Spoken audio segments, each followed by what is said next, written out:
各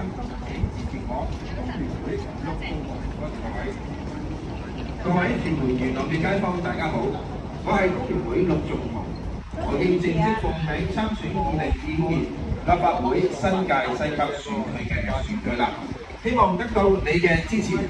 過去一屆我哋喺立法會堅持本地人才優先就業，持續完善人力資源政策，多管齊下釋放本地。呢個外勞嘅問題啊，有政府反映啊。一定係啊！而家你之前咧冇身份證話黑工，而家咧冇事冇身份證，歡迎你送俾你2年嘅身份證過嚟同香港人爭飯。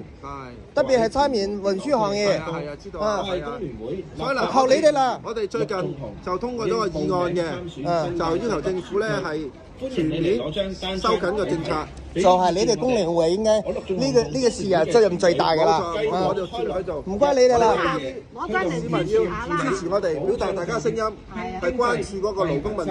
支持啊！投票支持我哋，就係對政府最大嘅聲音，係嘛？我哋最關注勞工嘅。而家咧好多公司咧講大話，話人手不足，跟住咧其實咧佢留低一個紅區嘅唔請香港人，係啊，或者咧請到外勞之後，即刻揾到本地人。冇錯。過去一屆我哋喺立法會唔該你哋啦啊！優先就業，持續完善人力資源政策，多管齊下。呢個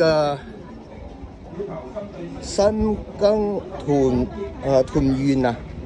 屯門元朗。